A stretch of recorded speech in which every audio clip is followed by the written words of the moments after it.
Welcome, everybody. This is Mr. Foley, and I'd just like to thank you for taking time to listen to this electronic version of our parent laptop meeting. I'm excited to bring this opportunity to you to visit about our one-to-one student initiative with laptops.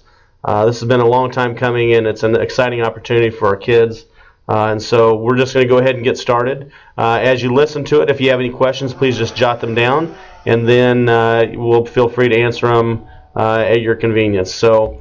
As we get started, I just want to tell you a little bit about where this started at. As kids continue to change and our culture continues to change and technology continues to become more and more important in our lives, we realize that the students that we were producing need to be different in the way that they learn and interact with others. And so we really decided we needed to change and think about what it means to be a 21st century learner. And what it means to be a 21st century teacher. And so we developed this set of teaching and learning beliefs based around that. And they're really around the 4 C's that you see up here on the screen. First, there is collaboration.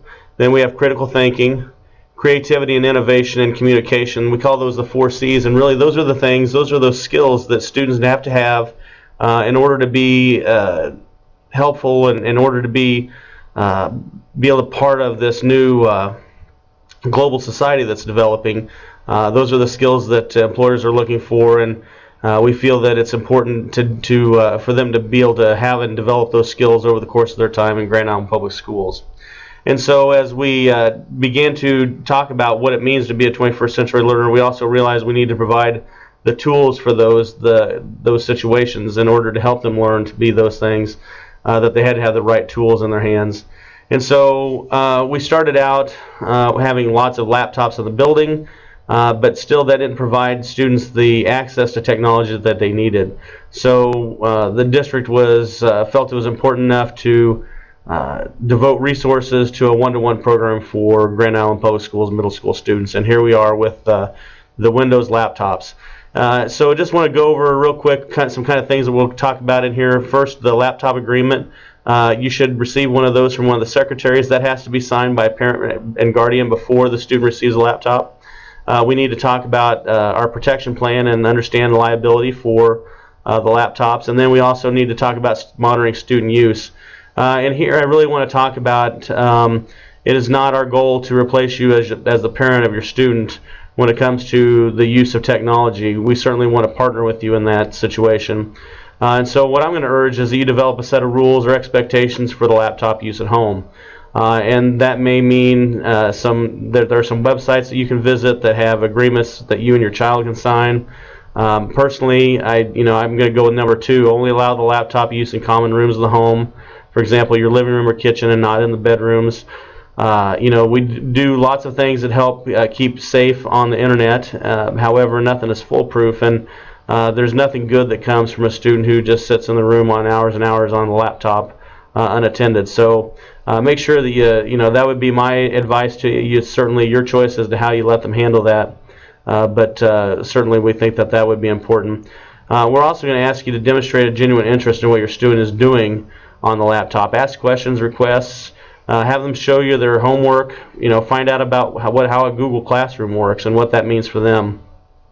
The more you do that, the more that they're going to find connections to the 21st century world through you. You're going to be able to say, you know what, I have to do this kind of thing at work.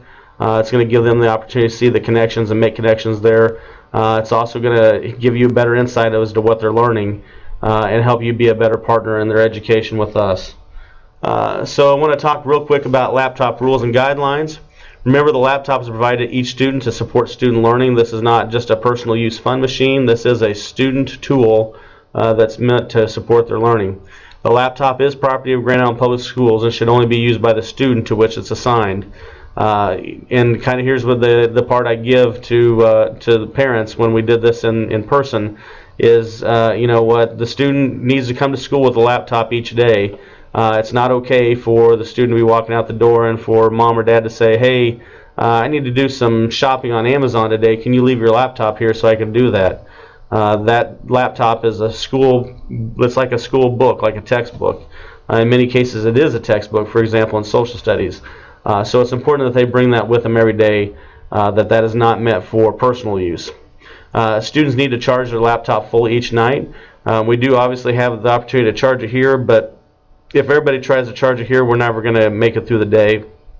And students are going to be frustrated and teachers are going to be frustrated. So make sure that they charge that every day.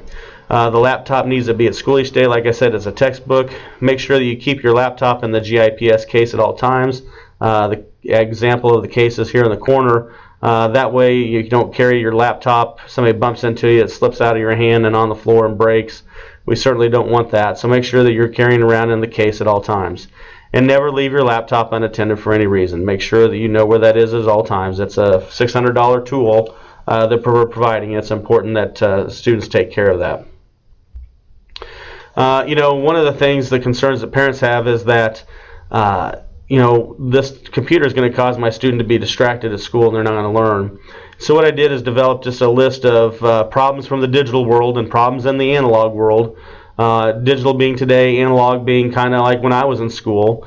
If you notice that first thing there, I'm worried that my student's going to be emailing, instant messaging, or surfing the internet, or playing games and being off task. Well, back when I was at school, kids passed notes, they looked at magazines, they played games, and they had off-task behavior too. I could miss my bag or not have it. Well, I can cut and paste without citing sources. I could plagiarize, but you know what? I know there was a time in 3rd grade where I copied a report out of an encyclopedia and tried to pass it off as my own. That was plagiarism too, and it wasn't because of the computer that I did it, or it wasn't the World Book Encyclopedia's fault. In all these situations, these are choices that kids make. These are behaviors that they exhibit, and it wasn't the cause. The paper and pencil didn't cause me to pass a note, and the computer doesn't cause me to post a message on Facebook that's mean and nasty to somebody else. Those are choices I make as a person, as a student, and when those things happen, it's not about punishing them for that situation. It's about learning to teach them to do the right thing, and the consequence should be for the choice that the student made, not because of the tool that they use. So never did teachers take away my pencil and paper for writing a note.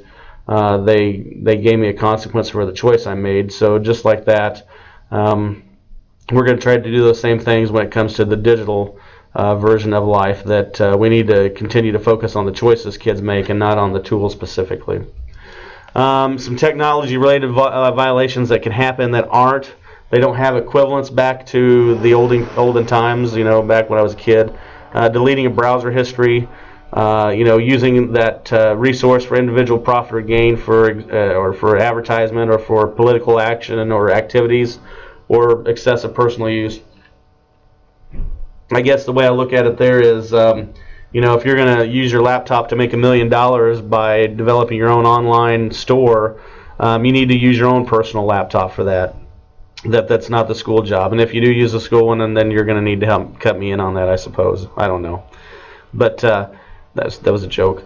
Just also making sure that the use of electronic resource in a manner that serves to disrupt the use of the network. Obviously, you can't use it to start a terrorist cell and hack into NASA and make the satellites all turn around in circles. You've got to be able to use it for educational purposes only, and you can't. There's no unauthorized downloading or installing software on the computer. Security, we want to use a balanced approach. That's two pieces. We're going to help you, you're going to help us. We're going to help you by having a very secure filter that filters out as much stuff as possible. Filters are great, but they're not foolproof. Every day people work to set up keywords and ways to get around filters, especially with inappropriate content. And the way that we can help balance that is for you to do a nice job at home and monitoring the use of your student's computer. Security pieces, there's no changing the settings or downloading, installing software, removing it. You're not permitted to do any of those things. It's set up to be use, and we need to leave it the way it is. And the good thing about the internet filter is it's not just filtered on our end here at school. The way they have it set up is that whatever request goes out, let's say I Google naughty stuff, and it goes out on the internet and it hits the web and it finds all those resources. Then when it tries to come in, whether you're on our school's network or whether you go to McDonald's or on your home network, it should stop it right there at the gate and say, sorry, naughty stuff is not allowed on this computer, and it should not let that in. Now, like I said, it's not foolproof. but we do believe that it does a very nice job of filtering that. And again, that partnership piece of you helping out at home by monitoring their use is going to be very helpful in that situation. Okay, the other thing that people worry about the most is what happens if something happens, and there's inevitably going to be a situation, a spill or a drop or something that happens, and we certainly want to help with that. Repairs, if you have a situation, please notify your classroom teacher or the help desk, and somebody's going to help you with that. It's not probably going to be me, but it'll probably be our technology assistant, and they'll start seeing what they can do to fix it. If they can't do it here within the building, then they're going to do something that's called a swap, and that's just a temporary replacement that we have, that we're going to give them another computer that looks just like the one they have.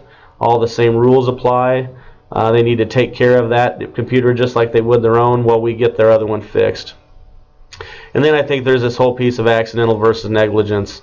If we determine that the computer is being used as a frisbee and thrown around, and it doesn't work because of that, versus a student turned around and bumped your desk and the computer fell off and broke, those are two different situations. And if you're found to be in neglect, you're going to be responsible for the entire cost of the replacement, even if you're enrolled in our voluntary protection plan, which I want to visit with you about real quick.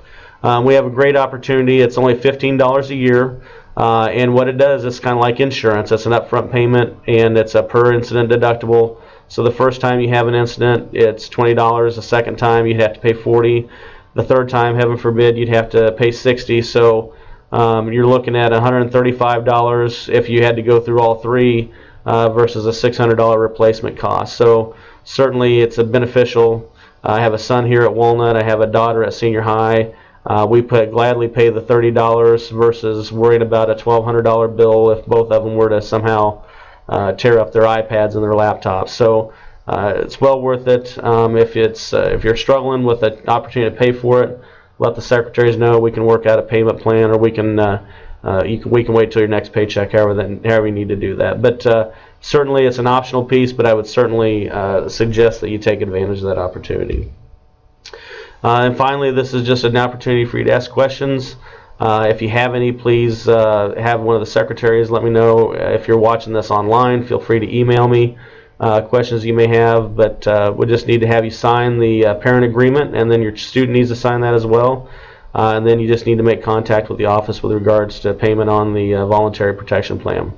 Thanks for listening, and hope you have a great day.